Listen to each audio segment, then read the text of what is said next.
June 24, 1967. Mossdale Scar, Yorkshire Dales. 10 cavers entered a notorious system, searching for new passage. By afternoon, 6 pushed deeper into the mountain.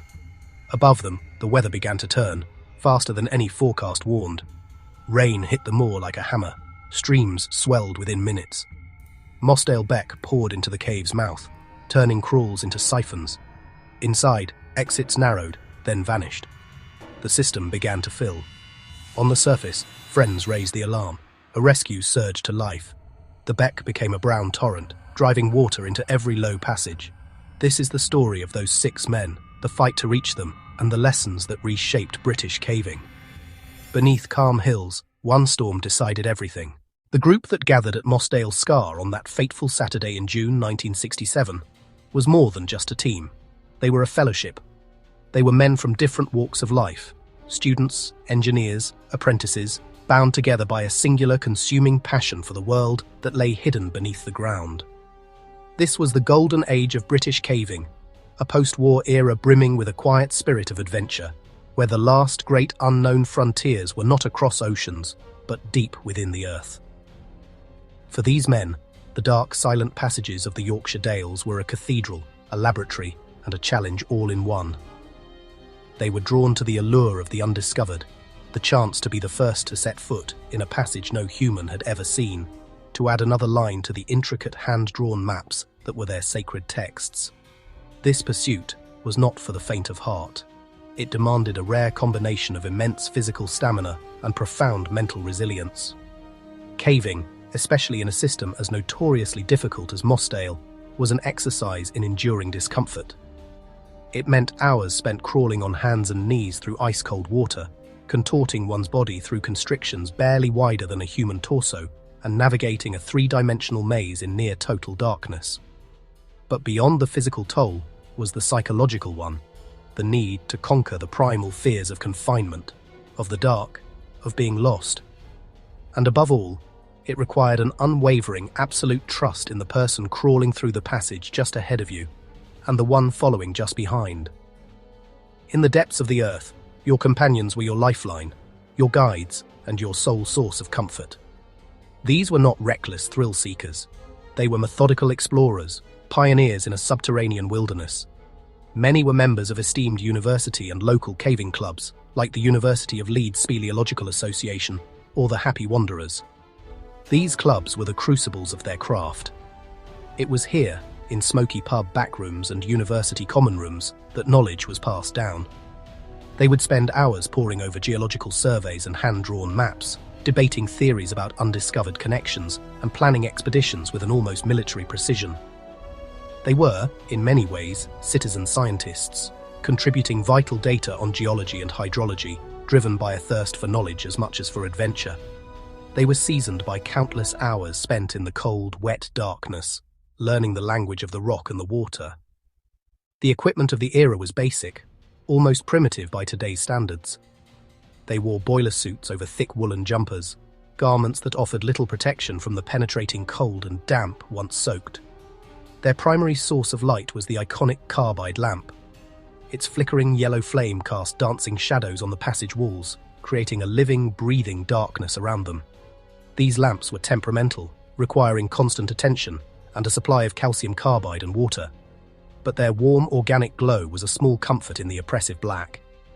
With these rudimentary tools, sturdy boots, simple ropes, and an unshakable resolve, they pushed the boundaries of underground exploration, venturing further and deeper than anyone thought possible. At the heart of this fellowship, and the leader of this particular expedition, was Dave Adamson. At 26, he was already a seasoned and highly respected figure in the caving community, a leading light of the ulcer. An analytical chemist by trade, he brought a scientist's precision to his passion. He was known for his meticulous planning, his calm demeanor under pressure, and his encyclopedic knowledge of the Dales' complex cave systems. Adamson wasn't just a leader, he was a mentor who patiently nurtured the skills of younger cavers, instilling in them his own rigorous standards of safety and exploration. He possessed a natural, quiet authority that inspired complete confidence. His presence was a guarantee of competence and sound judgment. When Dave Adamson led an expedition, others knew they were in the safest possible hands, even in the most hazardous of environments. His leadership wasn't about giving orders. It was about building consensus and ensuring every member of the team was prepared, informed, and comfortable with the plan. This trust was the bedrock upon which all their explorations were built. His objective on this expedition was particularly ambitious, the culmination of years of research and smaller exploratory trips.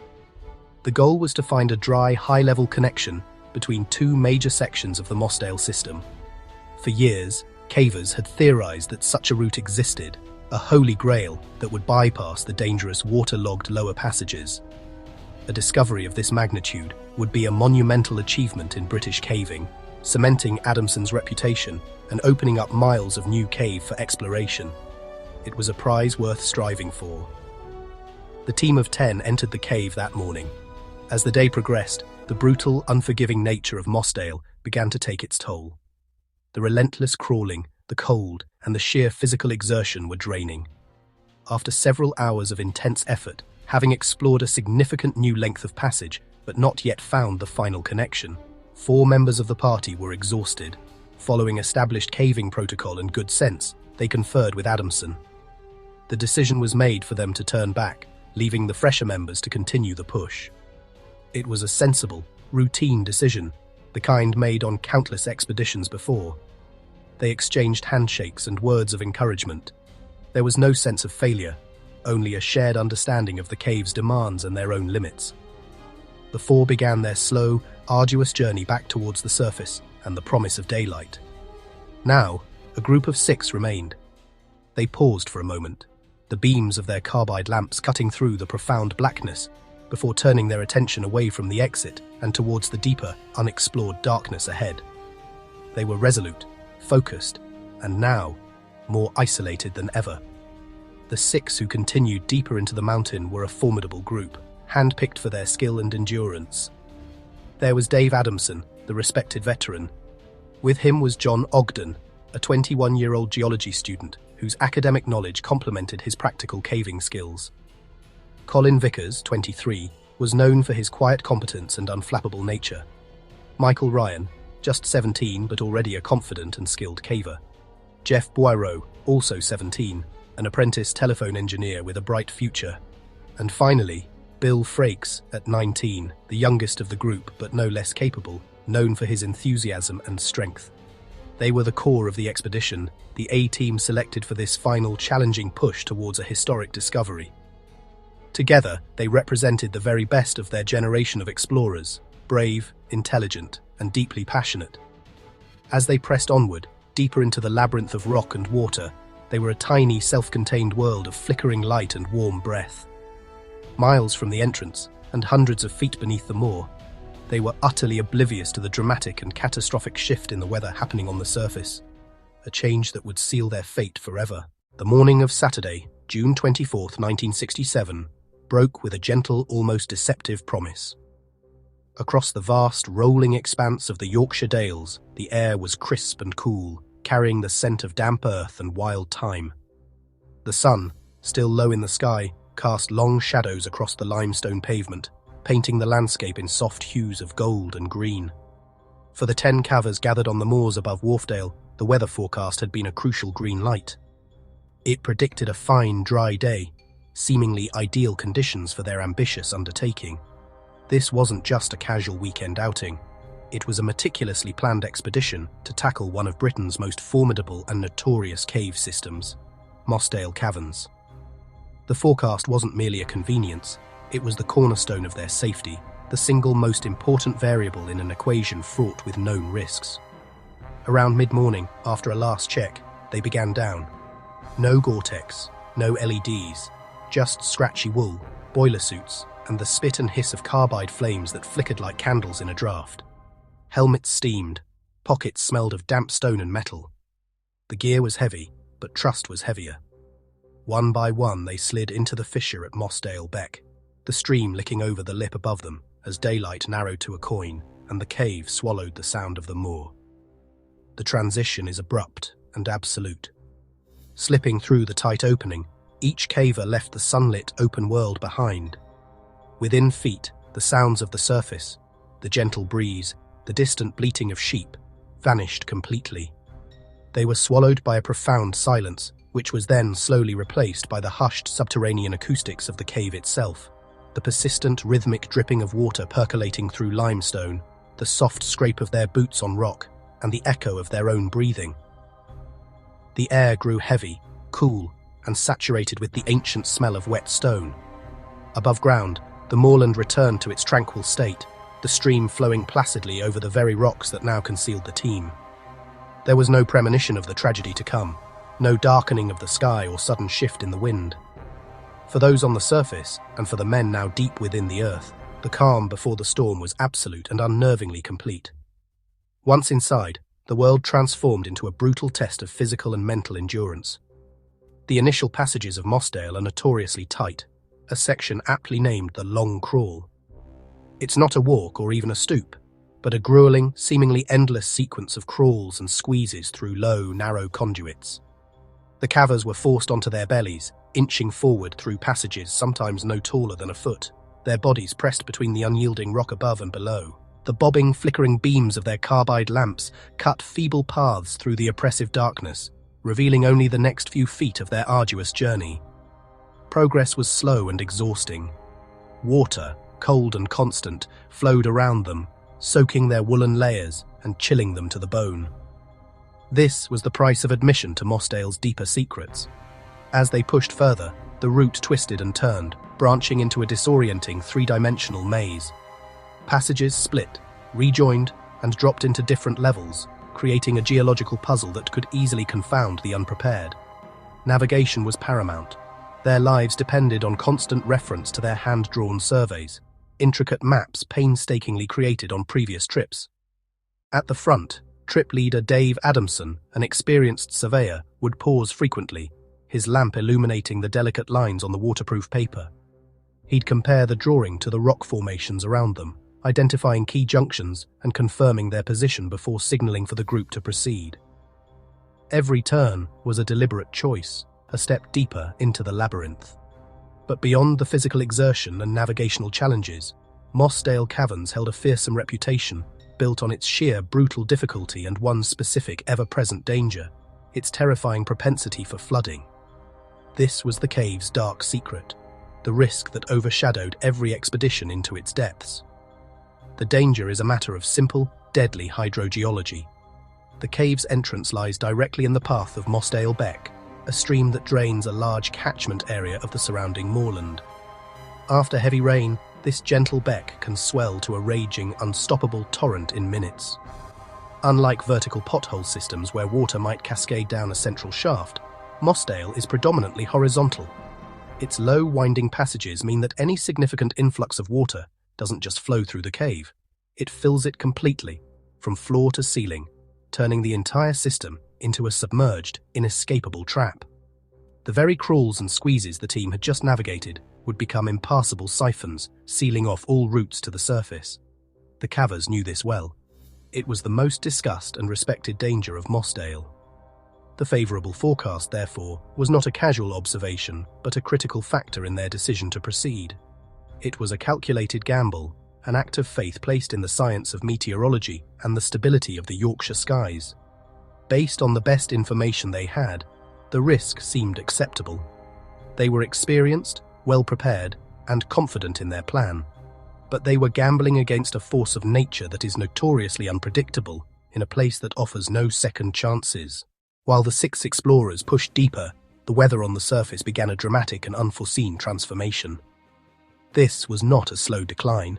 It was a rapid and ominous shift.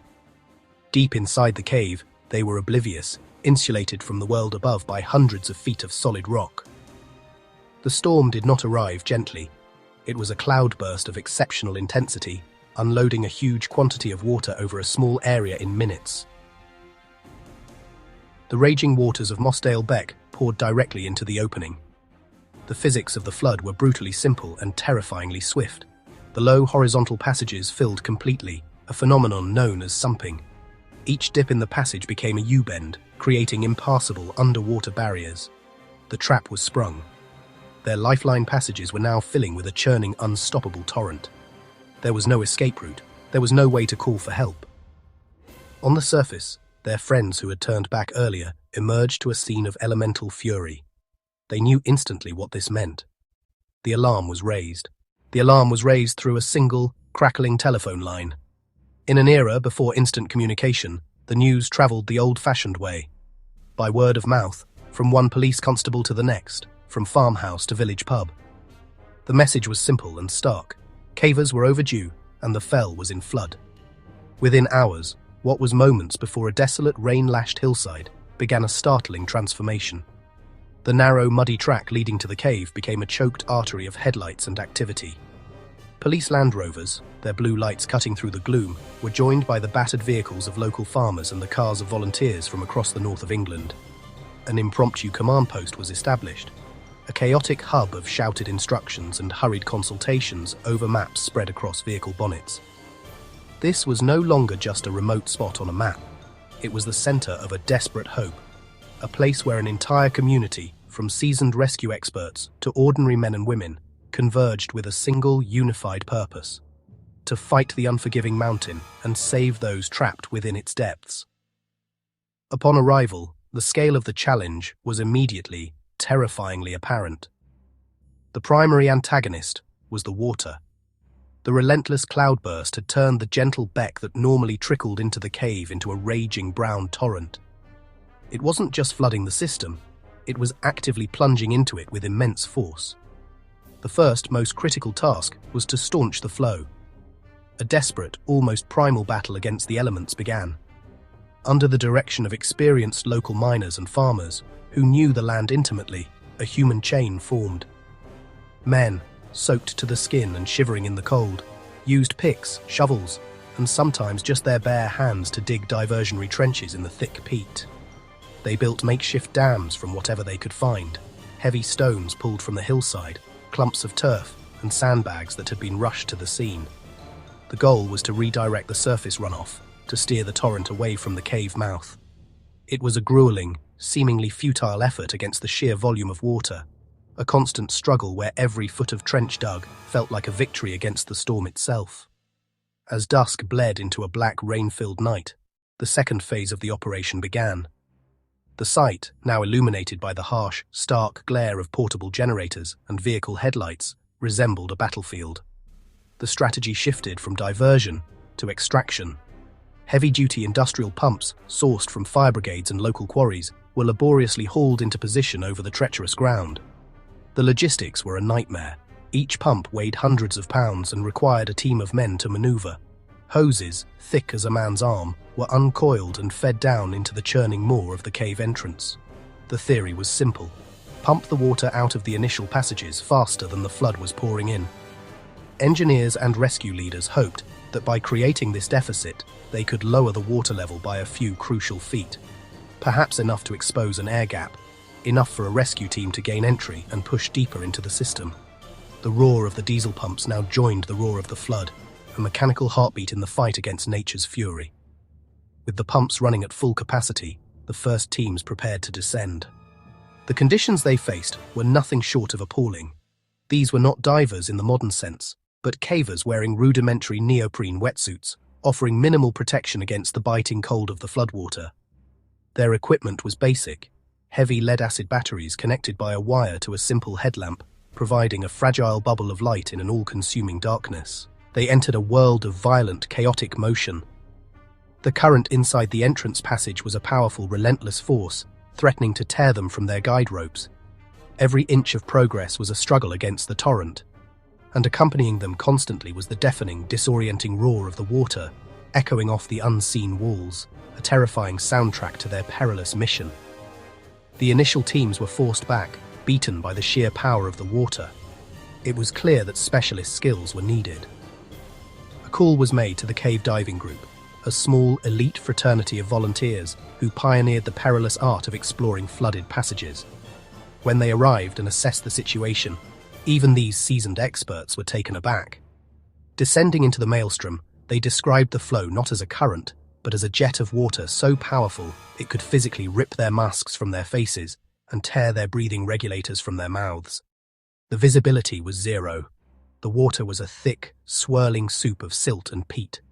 They navigated entirely by touch, feeling their way along the walls, their lifelines the only connection to the surface world, all while fighting a force that was actively trying to expel them from the cave. For 2 days and 2 nights, the battle raged without pause. On the surface, volunteers worked in shifts, manning the pumps, reinforcing the dams, and providing support. Below, the divers continued their punishing attempts to push against the flood. Then, after more than 48 exhausting hours, a small but significant breakthrough occurred. A lull in the rainfall, combined with the relentless pumping, momentarily lessened the force of the current. A 2-man diving team, pushing themselves to the absolute limit of their endurance, managed to force their way through a fully submerged section known as a sump.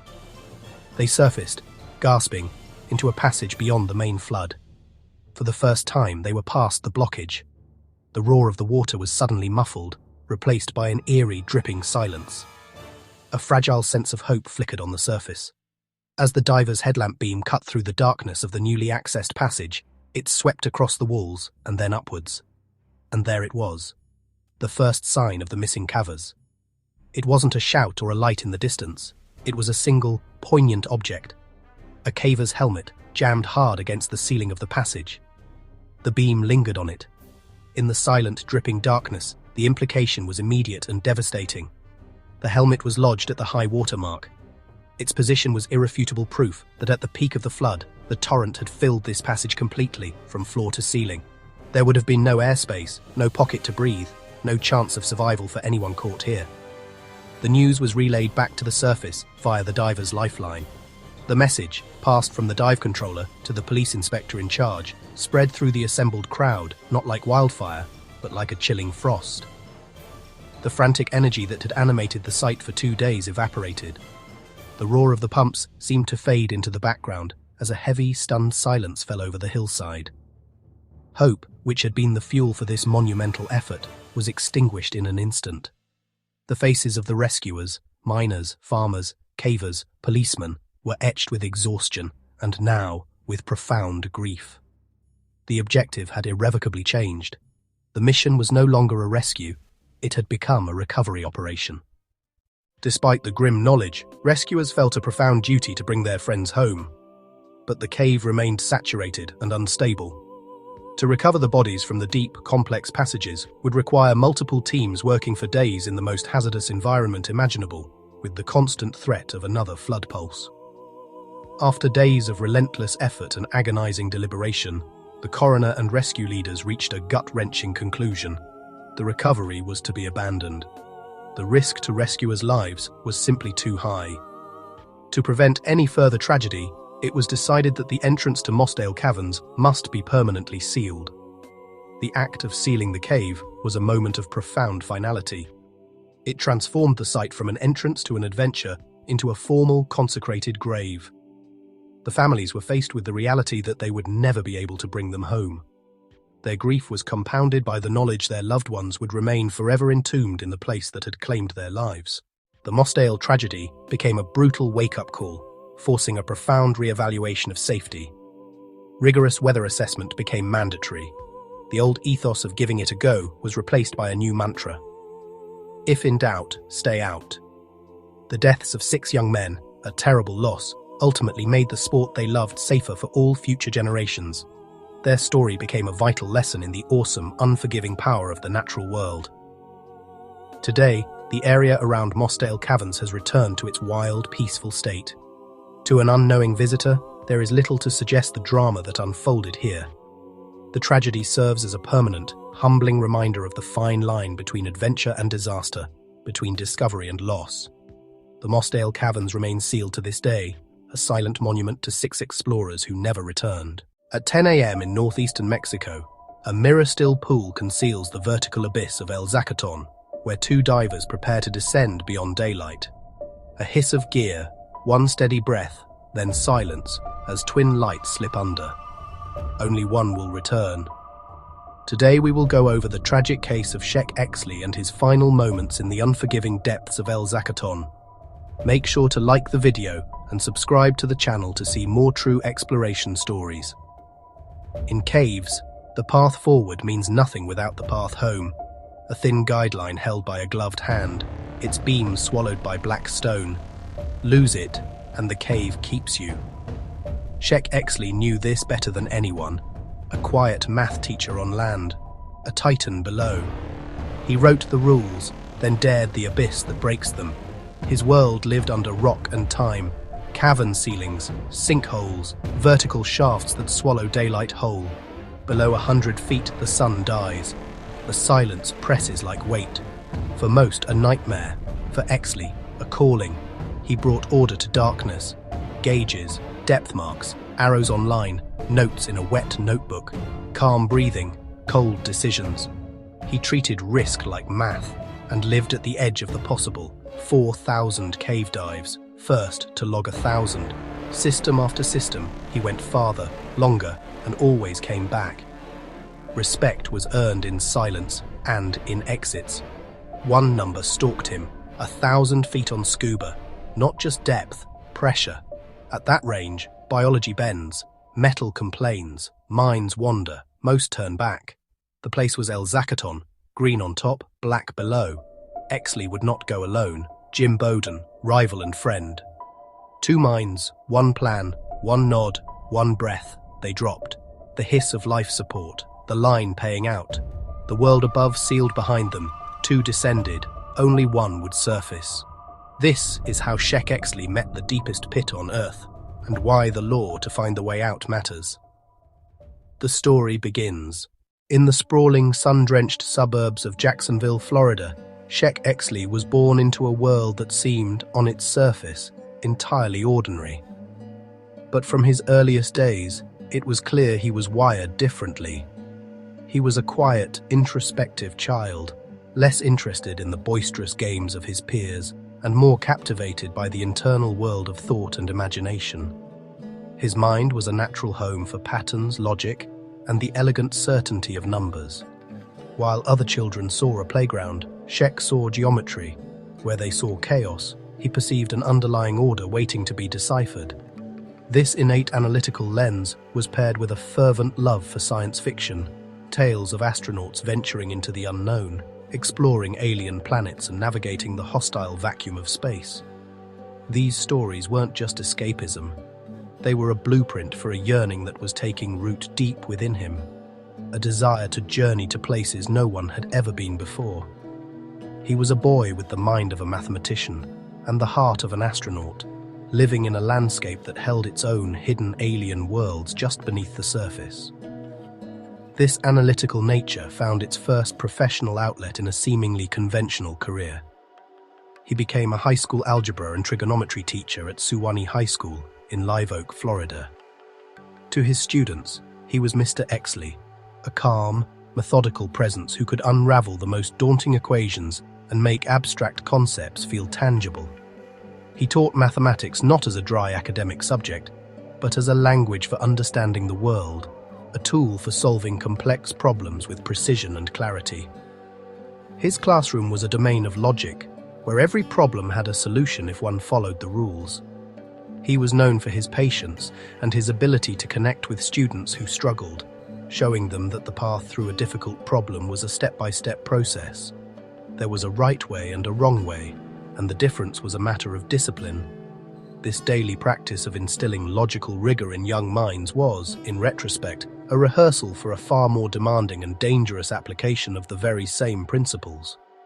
Because outside the structured certainty of the classroom, this same mind was drawn to a different kind of problem-solving, one that took place in the absolute darkness of the water-filled caves hidden beneath the Florida landscape. The state's placid surface, dotted with crystalline springs, was merely a facade. Below lay the Floridan Aquifer, a colossal subterranean labyrinth of limestone conduits carved by millennia of flowing water. These were not just caves, they were the arteries of the peninsula, a vast unmapped wilderness.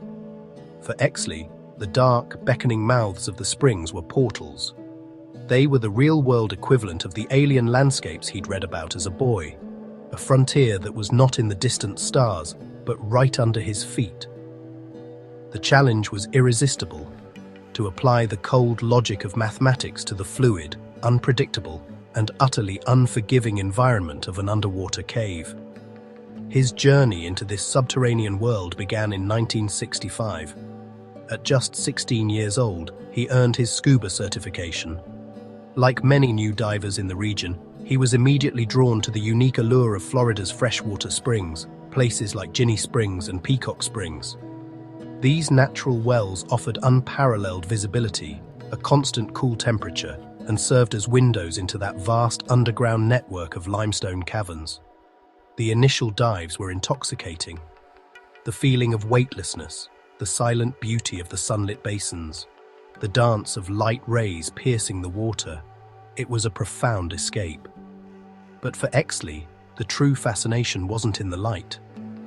While most divers were content to stay within the sunlit basins, enjoying the recreational limits of the sport, Exley felt an irresistible, almost magnetic pull toward the dark openings that hinted at a world beyond.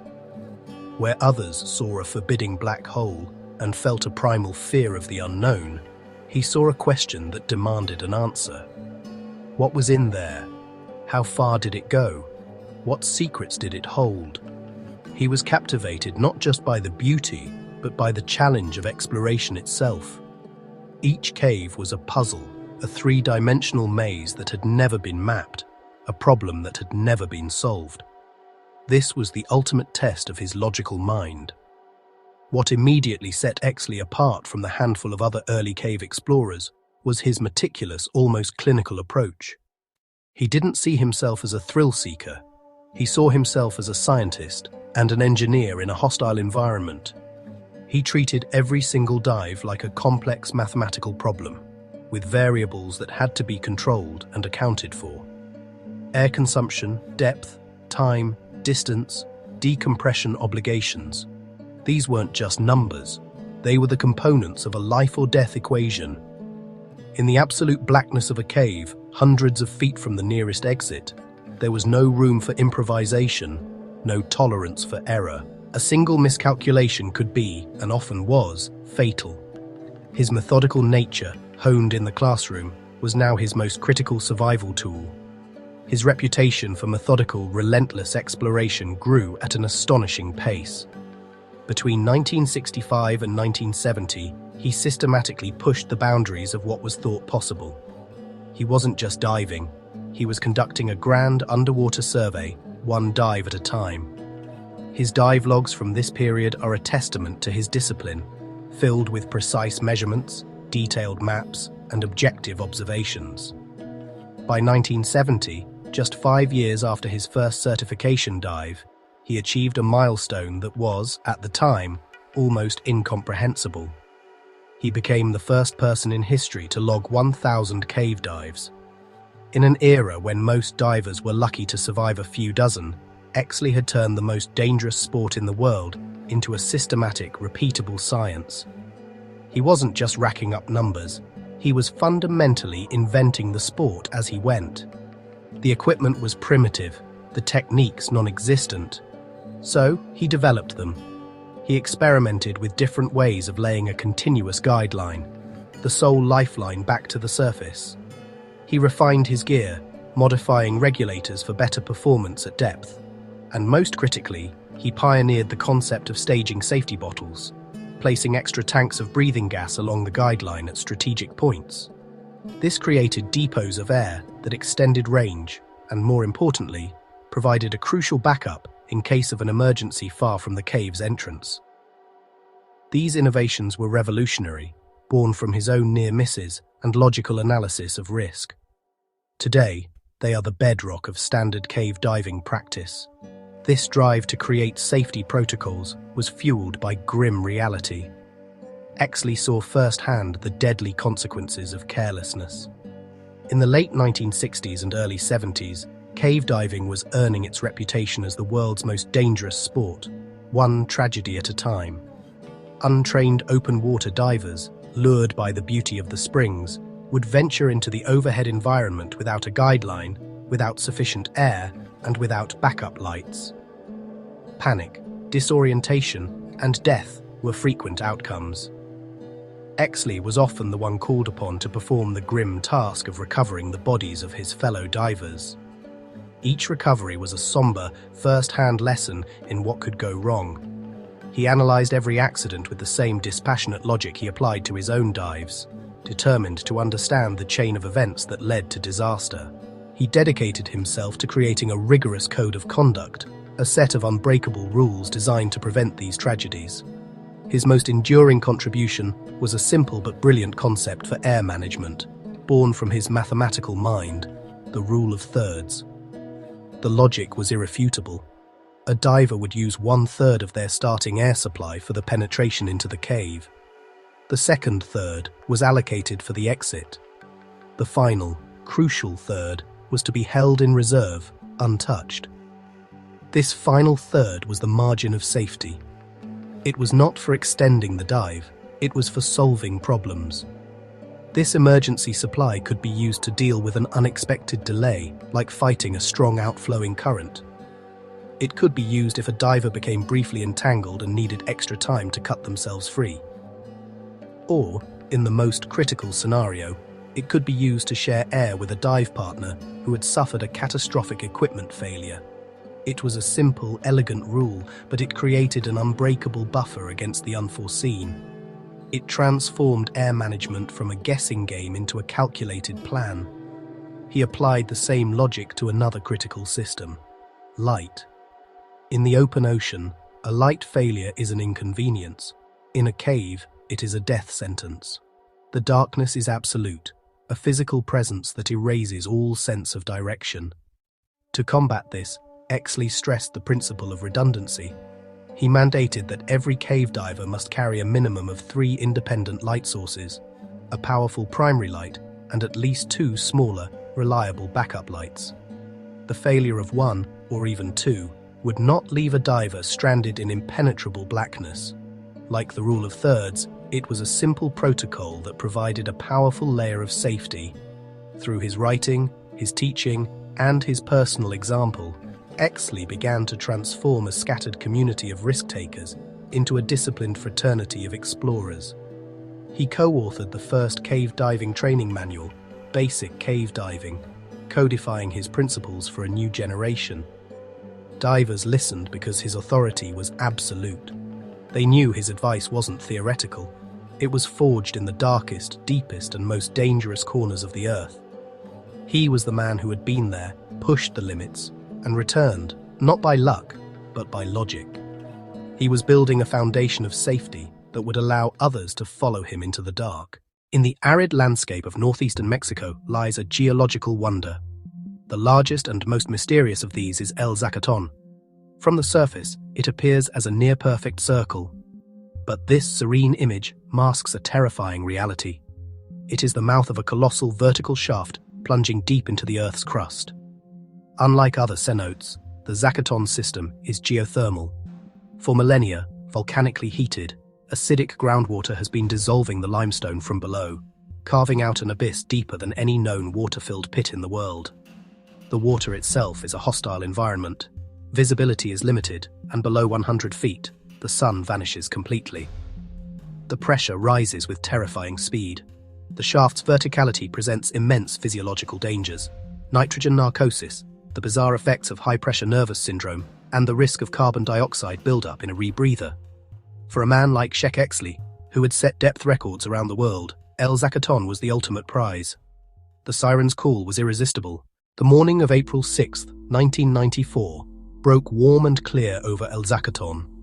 An air of quiet, focused intensity settled over the dive site, a stark contrast to the immense unseen pressures waiting below.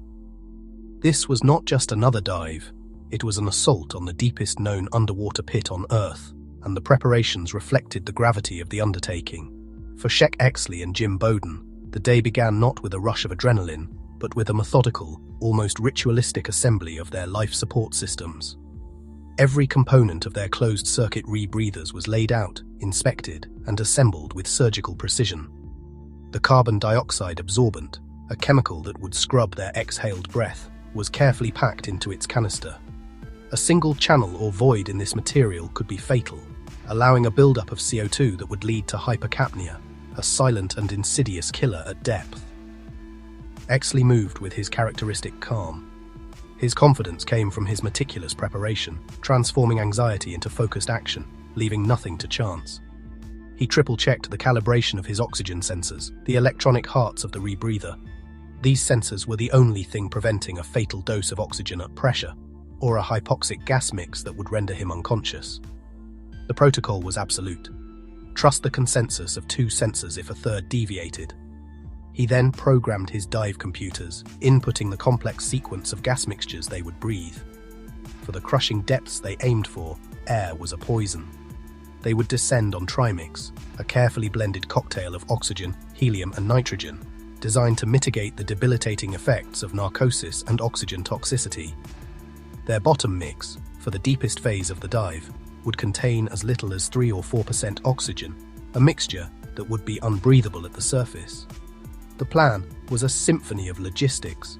Their descent would be a controlled fall into darkness, aiming for a rate of 100 feet per minute. But going down was the easy part. The ascent would be a grueling, multi-hour affair, a slow crawl back to the world of light and air. To survive it, they relied on a robust bailout strategy. Strapped to their bodies were multiple independent scuba cylinders, each filled with a specific gas for a specific depth range. These were their lifeboats in the abyss. If the rebreather failed, a catastrophic event known as a loop flood or a total electronics failure, the only option was to switch to an open-circuit bailout tank and immediately begin the ascent. This redundancy was the bedrock of their survival plan. Finally, burdened by hundreds of pounds of equipment, they were ready. With a final nod to the support team and to each other, they stood on the precipice of history, ready to leave the sunlit world behind. Around 10 a.m., the 2 divers slipped beneath the surface. The transition was immediate and profound. The cacophony of the surface world vanished, replaced by the gentle hiss of their rebreathers and the sound of their own breathing. They followed the descent line, a thin nylon thread connecting them to the surface. At the 100-foot mark, the last vestiges of sunlight were extinguished. The water, green and inviting at the surface, was now an absolute featureless black. Only their powerful dive lights cut the void, their beams seeming to be swallowed by the immensity just a few feet from their masks. Jim Bowden was in the lead, his light a distant star below Exley. They were 2 solitary explorers charting parallel courses into the abyss, connected only by photons and a shared, audacious goal. Their communication was reduced to the simple, pre-arranged language of light signals. A circle meant OK, a rapid slash meant attention or problem. At this depth, there was no room for ambiguity. As he approached 700 feet, Bowden began to experience difficulties. The helium-rich gas they breathed, while preventing narcosis, was incredibly dense at this pressure. The physical effort of moving it in and out of his lungs and through the rebreather loop was becoming extreme. Each breath was a conscious, laborious act. At a depth of approximately 925 feet, a new, more alarming symptom appeared. His hands began to tremble uncontrollably. He was feeling the initial tremors of high-pressure nervous syndrome, or HPNS. The sheer hydrostatic pressure was compressing his nerves, causing them to fire erratically. It was a clear, undeniable signal from his own body. He had reached his absolute physiological limit. To continue deeper would be to risk convulsions and certain death. He had to turn back. He signaled his turn, a slow, deliberate sweep of his light. As he started the long, lonely journey upward, he watched as Sheikh Exley's light did not follow. Instead, it paused for a moment, perhaps in acknowledgement, and then continued its inexorable descent. Exley was now completely alone, a single point of light receding into the infinite black, committed to pushing onward into the unknown. Beyond 900 feet, the cave was no longer a place, but a pressure. Weight upon thought, weight upon breath. He was alone in a column of black water, where even sound seemed to compress. Each movement had to earn its oxygen. At that depth, physiology changes. Gas is denser. Every inhale and exhale takes work. The mind, deprived of easy breath, narrows to the immediate, the line, the numbers, the light. He monitored for the early signs of high-pressure nervous syndrome, fine tremors, a slight flutter in the fingers, a sense of being hurried by nothing. HPNS is pressure acting on nerves, turning signals noisy. He breathed deliberately, steady, measured, knowing that workload is the silent enemy at depth. The rebreather would scrub carbon dioxide, but only if he kept his effort low. The shaft drew him downward, a hollow with no walls in the beam, just the line falling into night. He was past records, past footprints. The numbers told him he was where few could even imagine being. Then, a small drag, not a jerk, a suggestion. Something touched the guideline and did not want to let go. A hose brushed the cord, or a bolt snap angled just so. In caves, millimeters matter. What begins as a whisper of resistance becomes a problem that asks for hands and time. He paused, neutrally buoyant, to clear it. Glove against cord, a careful lift, a twist, a slide. The visibility was little more than a cone of dust. Task loading crept upward. The line held a faint bend, nothing dramatic, just friction against hardware. He tried again, patient and methodical, knowing speed would cost more breath than it saved. Effort rose. And with effort, carbon dioxide. CO2 is the body's metronome. When it climbs, your brain shouts for more breath. At depth, that demand can outrun the machine. Rebreathers recycle exhaled gas through a scrubber to remove CO2. But scrubbing is not instantaneous, and it is not infinite. High workload creates more carbon dioxide than the loop can clear in time. The feedback loop is cruel. CO2 climbs, air hunger rises, you breathe faster, workload increases, CO2 rises again. Tunnel vision creeps in, focus frays. He worked the snag with small, deliberate motions, trying to keep the heart slow, but the depth taxed every system. Gas density turned each breath into labor. Acute hypercapnia, the medical term for high CO2, does not announce itself with drama. It arrives as confusion, a rising heat in the chest, the feeling that the next breath is never quite enough.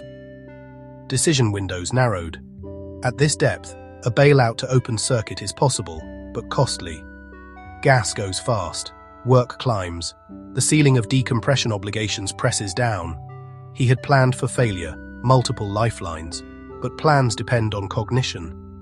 Hypercapnia steals clarity first, then control. The tremor in his hands deepened. HPNS layered on top of CO2 load.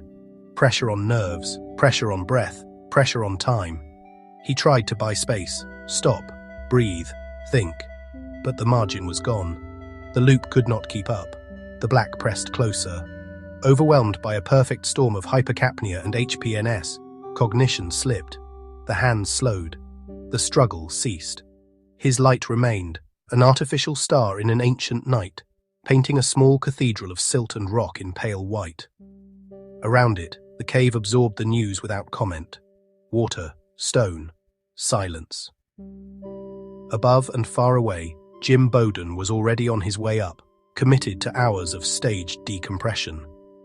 He had signaled his turn earlier. Exley's light had continued downward. From Bowden's perspective, there was only protocol.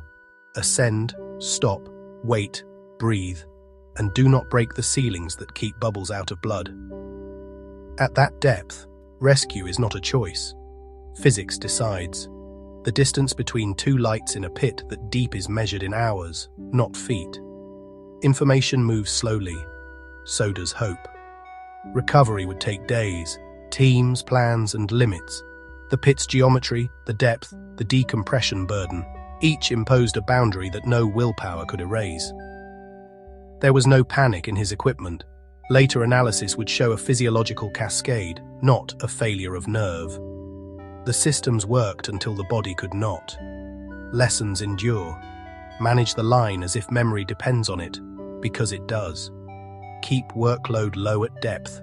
Respect the narrow windows where decisions still matter. Plan conservatively, then plan again. Staged cylinders are not bravado, they are lifelines. Redundancy is not weight, it is permission to return. And remember that depth is not an opponent to defeat, but an environment to endure. On its terms, not ours. His light for a while marked the place where human curiosity met its limit. Then even that faded. The world's greatest cave diver had gone down into the cave and would not be finding the way out. What followed would test a community he helped build. When Bowden finally broke the surface after his own arduous 9-hour decompression, the question was immediate. Where is Shek? As the sun set, the grim reality sank in. The planned triumph had ended in tragedy. Plans shifted from rescue to recovery. Days later, his body was found at approximately 885 feet. Analysis of his recovered equipment confirmed he had not panicked, but was overwhelmed by a fatal physiological cascade. News of his death sent a shockwave through the international diving community. The man who seemed invincible was gone, a sobering reminder that no one is immune. His legacy is etched into the very fabric of technical diving. The rule of thirds, the emphasis on redundancy, the unwavering discipline he preached, these are now fundamental doctrines. He transformed a reckless pursuit into a calculated science, and in doing so, saved an unknowable number of lives. His story is a permanent fixture in diving lore, a cautionary tale and an epic of courage. For more true stories of exploration and human courage, stay tuned. Beneath Florida's glassy springs, two divers chase glory. What they find will rewrite rules and cost lives. First comes the hush, pressure, darkness, narrowing stone. Silence thickens, silt hangs like a warning. Limestone corridors draw you in, and don't let go. One choice can seal a fate. A limestone maze shaped by groundwater over thousands of years. This is the Floridan Aquifer, a pressurized river beneath the state that feeds the springs. Each spring is an entrance, a route into blue chambers and flooded corridors, with tunnels that run for miles through the rock. For decades, few people saw them. Now, explorers map and film what was once unknown. It's beautiful, but it doesn't care if you're ready. Here, water, depth, and rock set the rules. Florida's springs hide a landscape few will ever see. Sunlight drops to a narrow cone, dust like silt floats in the beam. Calm water can hide real hazards. Go deeper, and your world shrinks to a light and a guideline. Passages twist, narrow, and fork. One wrong turn ends at solid rock. Breath and heartbeat are the only sounds, your link to the surface. It is breathtaking and unforgiving. Water is clear, but it contains no air. Rock is strong yet brittle. Ceilings can fall. Silt waits undisturbed for years, and one kick can erase visibility to zero. In that blackout, up feels like down, left like right, and the exit seems to vanish. This place does not forgive mistakes. It demands training, discipline, and a clear plan. In this video, we are going to uncover the story of the Florida Cave Bell tragedy and the impact it has had on the world of exploration. Make sure to subscribe to the channel to see more true exploration stories from the deep. Divers come for exploration, mapping, and the quiet pull of going where maps end. The cost can be high. Every foot inward is a wager against pressure and time, and the finite gas on your back. These caves can inspire or trap. Next, we step into the era that changed everything. In the early 1970s, cave diving in Florida entered a pivotal and perilous chapter in underwater exploration. Across the state, a new breed of adventurer turned from open water to the dark mouths of springs, and recreational cave diving was born, driven by a maverick spirit. Bold experimentation pushed boundaries, even as formal training and regulation barely existed. A small, insular community chased blank spaces on the map, cobbling together open water gear with homemade contraptions. In garages, they fabricated lights, customized regulators, and built experimental devices. Crude rope lines marked passages, and repurposed twin steel tanks were lashed together to stretch time underground. Ingenuity and courage were abundant. Understanding of the environment's lethality often was not. Just below the surface lay a vast frontier: Peacock Springs, Ginny Springs, the Devil's Eye, names that became beacons to the curious. Knowledge moved by word of mouth. Routes were sketched on diner napkins. Modern safety nets, Redundant gear, continuous guidelines, disciplined gas management were still being learned, often the hard way. Hard-won lessons followed, too often carved by fatal mistakes. Breakthroughs shadowed by near misses, gear failures, sudden silt-outs, air dwindling far from daylight. Before long, Florida led the world in cave diving deaths. The gap between discovery and disaster narrowed to a blade. A golden age of finding and a dark toll of loss, the deep kept many of its bravest. In Florida's flooded caves, the most dangerous forces aren't creatures in the dark, but simple physics, quiet, indifferent, and always at work. A single misplaced kick lifts the floor itself. Dust-fine clay and sand rise like smoke, turning clear water into a wall of brown. In seconds, the world that felt open becomes a blind room where even your own hands vanish. When that silt-out blooms, the urge is to thrash and search for light, but every movement only feeds the storm. The guideline that led you inward, so obvious a moment ago, shrinks to a thread you can barely feel. Direction loses meaning, left and right swap places. The mind whispers that the exit must be just ahead, even as you drift deeper. The other danger is in the air you breathe. In any sealed pocket, an unventilated chamber, a trapped bubble, or an improvised bell, the mix begins to change. Each breath burns oxygen and leaves carbon dioxide behind, and without fresh flow to reset that balance, the atmosphere turns on you. Low oxygen, hypoxia, doesn't announce itself with a choke. It steals judgment first, fogging thought and dulling decisions.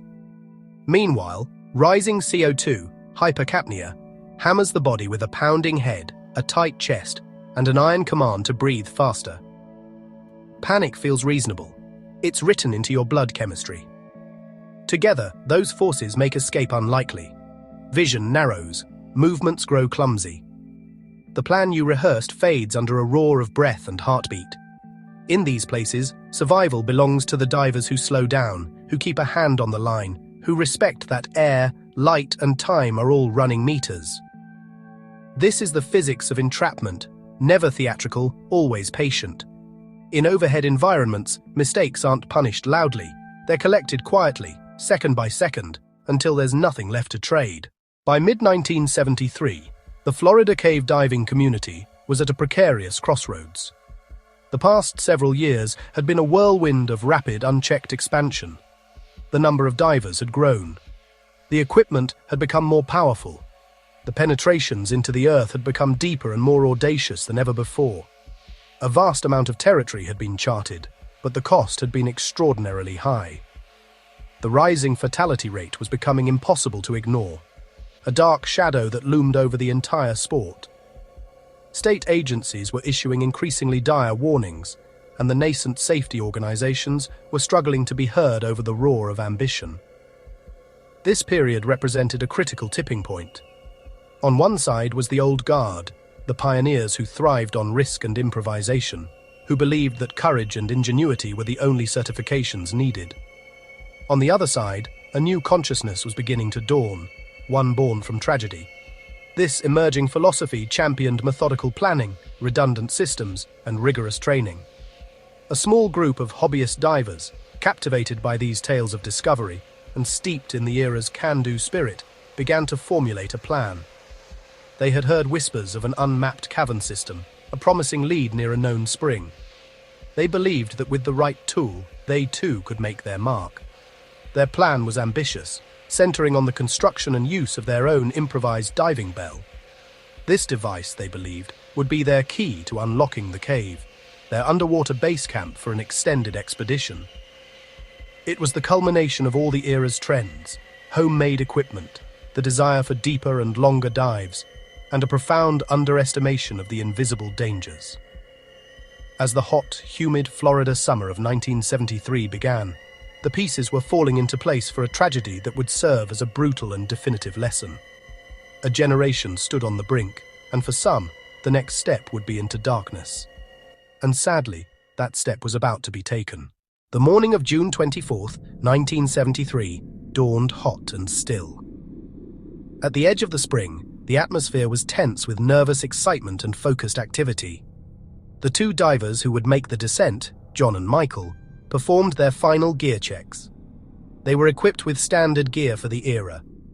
Heavy steel twin tanks connected to a single regulator. They were capable divers by open water standards, but they were about to step far beyond the bounds of their training and experience. They slipped into the dark, cool water. After a final signal to the surface crew, they began their descent, pulling themselves down the pre-laid guideline into the mouth of the cave. The sunlight from the surface faded quickly. Narrow, penetrating beams from their dive lights took over.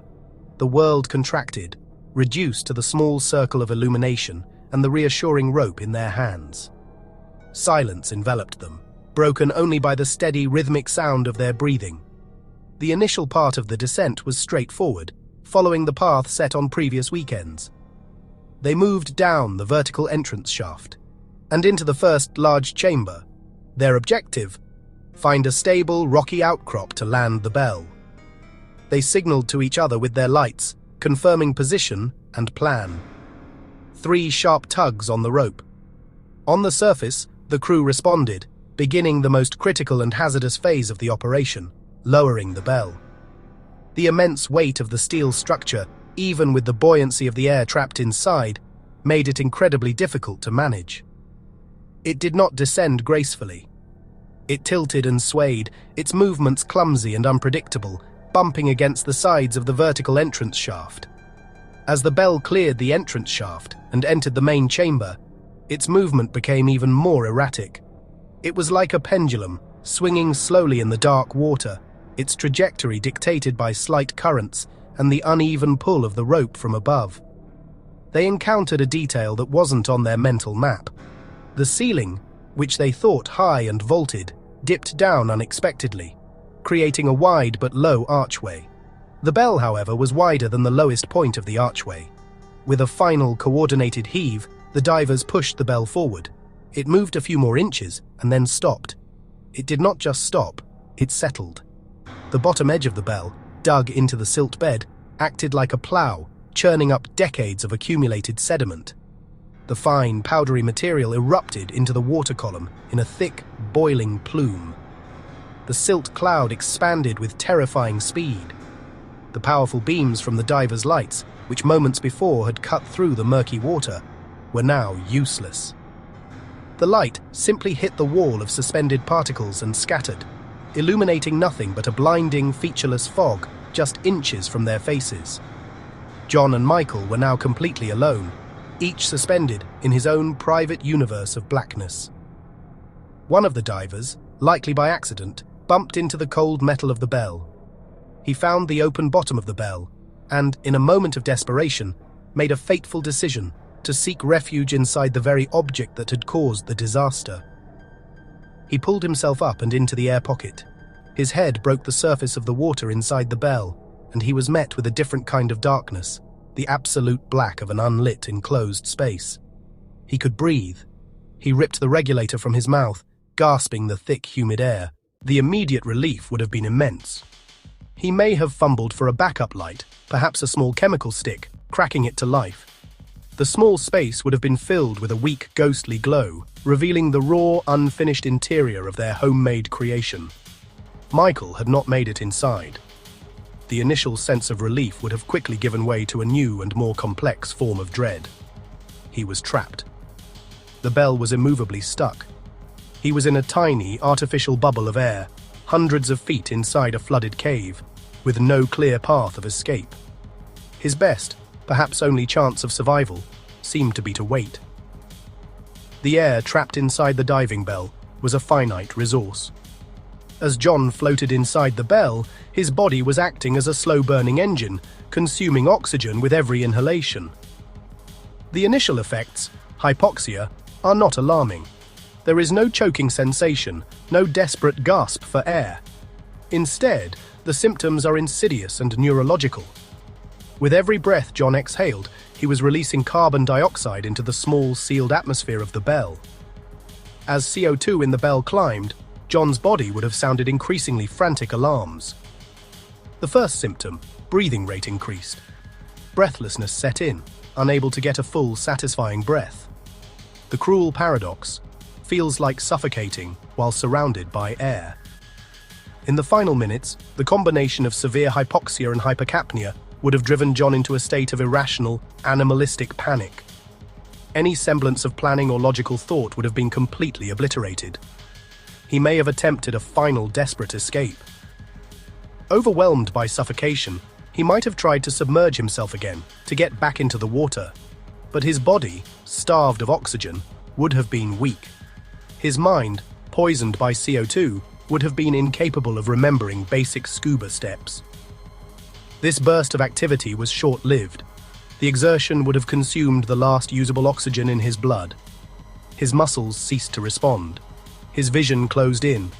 The storm in his mind quieted. He lost consciousness and slumped forward into the dark water of the Belle. For his partner Michael, the end came differently but was just as certain. Lost in a zero-visibility cloud, he succumbed to the same problem: a finite air supply. The rhythmic hiss of his regulator grew thin, then stopped. In the cold, silent black water, he too surrendered to the darkness, just yards from the flawed sanctuary his friend had reached.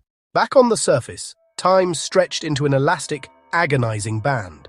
The initial confidence of the support crew had long since evaporated, replaced by a growing, gnawing anxiety. They took turns pulling on it and shouting into the still afternoon, but there was only unnerving silence. No answering tugs, no streams of bubbles disturbing the dark spring. With the sun descending, they finally made the call. They drove to town and found a phone, voices strained as they explained the situation to the sheriff. Emergency response began to move, slow and methodical. But as evening fell, those who knew cave diving understood the truth. This was now a recovery. The first pair of recovery divers slipped into the cold, dark water. They were equipped with powerful lights, followed a thin, strong, modern-style guideline, a stark contrast to the tangled clothesline left by the previous team. As they descended into the entrance shaft, the extent of the initial problem became immediately apparent. The water was not just murky, it was a thick brown soup. Visibility was virtually non-existent. Entering the main chamber, utter chaos. A thick rope hung in a tangled loop from the ceiling, snagged on rock formations. The original guideline was buried under fresh silt or tangled in the rigging, unusable as a path to safety. After tense minutes of searching, a flash of reflected light cut through the murk. One diver spotted it, partially buried in a silt dune, scuba tank, diver's harness. It was Michael, motionless on the cave floor. The recovery divers marked Michael's location with a directional arrow on their guideline, but made no attempt to move him. Their focus shifted to the second diver, John. They approached where the Belle was last seen. The water grew thicker, choked with sediment. A huge section of the silt bed cascaded down, forming an unstable wall of mud that blocked the passage. A second team of divers, specialists in navigating extreme silt and tight restrictions, would make another attempt. Their approach would be different. They would try to go over the top of the silt slide, in the small remaining gap between the top of the mud wall and the cave ceiling. Taking a deep breath and steadying his nerves, he began to pull himself through the restriction. Silt rained down from the ceiling and billowed up from below, instantly enveloping him in a thick black cloud. He was now moving completely blind. After what felt like an eternity, his outstretched hand touched something hard and cold. It was metal. He had reached the Belle. His light cut through the gloom, and the scene before him was one of eerie stillness. The Belle was tilted at a sharp angle, its open bottom partially buried in the silt slide. Peering inside with his powerful light, he saw him. John was floating motionless in the small air pocket. The recovery divers' training immediately took over. He documented the scene with a waterproof camera, capturing the grim tableau for the investigation that would follow.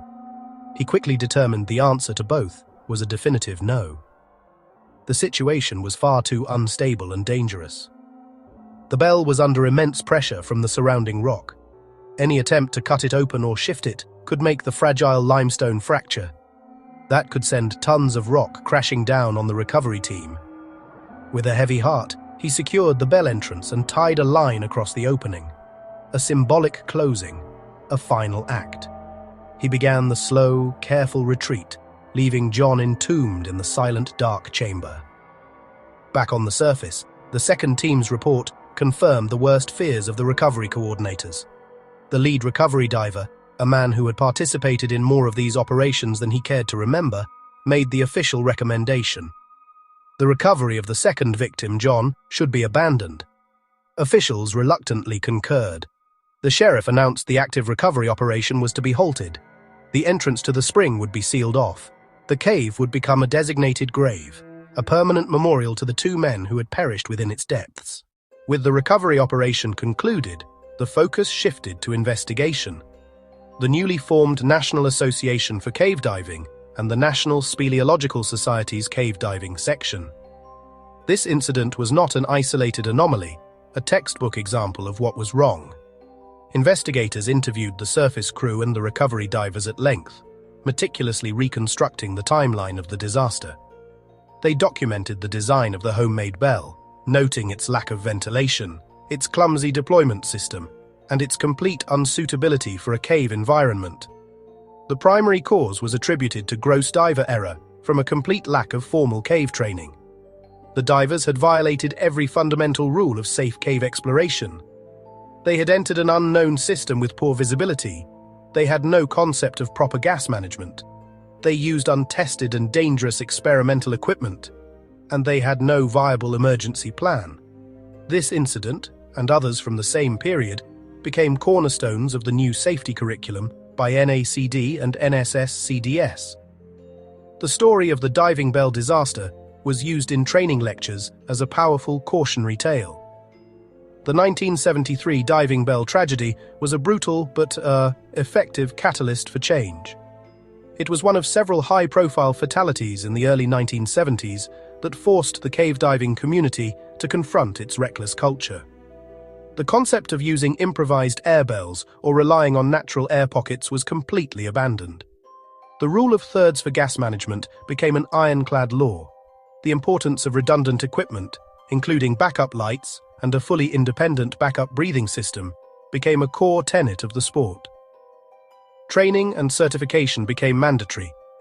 Accident analysis became a systematic practice, with every incident, fatal or not, being deconstructed to learn from its mistakes. The maverick was replaced by the technician. The story of the 1973 tragedy serves as a somber reminder of the thin line between bold exploration and fatal hubris. Their legacy, and the legacy of all those who died in that dark, formative era, is the safety and relative predictability of the sport today. Every diver who now returns safely from the depths does so by following rules written by the ghosts of the past. The divers of the 1973 incident were heirs to that legacy, drawn to the deep by the irresistible pull of the unknown. Their story is a somber meditation on the inherent relationship between exploration and risk. John and Michael were not driven by a death wish, but by a dream. They envisioned a successful expedition, a triumph of their own making. They saw their bell not as a trap, but as a key. In the silent, crystal-clear passages of Florida's caves today, every safe dive is a quiet tribute to those who, long ago, ventured into the darkness and never returned. Subscribe for more deep dive documentary stories.